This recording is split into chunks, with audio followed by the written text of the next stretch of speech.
Does it symbolize to you that Mr. Mueller is now onto the workings of a grand jury? Well, I think it's taken a step in absolutely the right direction. The bottom line is that in any of these investigations, unless you can get it before a grand jury, subpoena people, put them under oath, and swear to tell the truth, the whole truth, and nothing but the truth, you don't have the power to go anyplace. Right now, it is a very big step for Bob Mueller's investigation.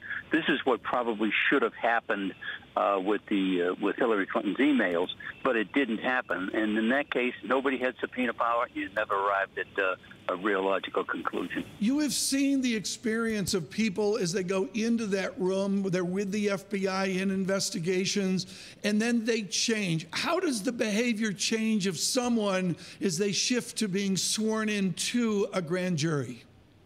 Well, it turns out that's when the rubber meets the road. They are bound to tell the truth, the whole truth, and nothing but the truth.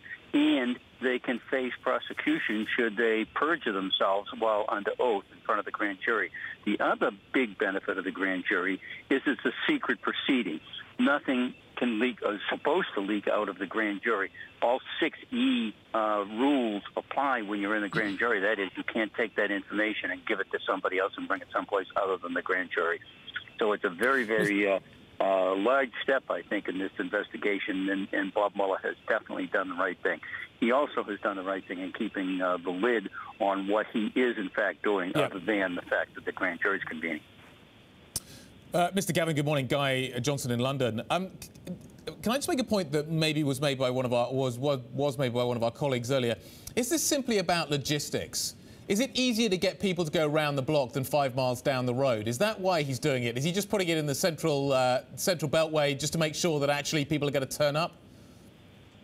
No, this has to do with people telling the truth. I mean, you can ask somebody to come in and have an interview with you, and they say what they want to say. Once the pall of a grand jury is there, once the consequences of perjuring yourself before the grand jury is there, it takes on a whole new dynamic in somebody's personality and somebody's willingness to tell the truth. I'm just wondering why he needs this second grand jury. Because there was one that he inherited from the Flynn investigation. Why does he need this second one? And why does he need them in 2 different places?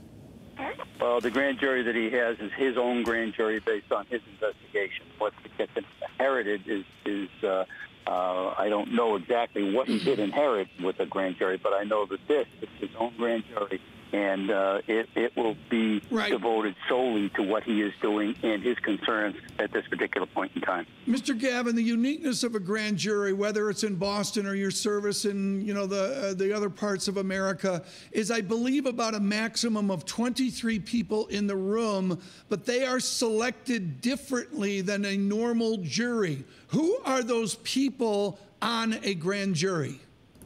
Well, they're the jury of your peers. But the difference with the grand jury is when you bring a witness in before a grand jury to ask questions, they don't bring counsel. They can't bring counsel in with them. Yeah. And that makes a great big difference.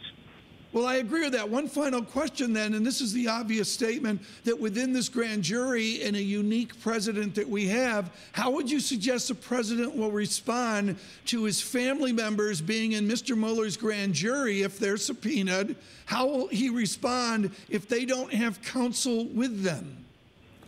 That all remains to be seen, but for the 99% of the time, there is no counsel in that room. There may be some technical exception to that rule, but I have never seen it happen in all the times that I've been involved with grand juries and cases that go to a grand jury. Mr. Gavin.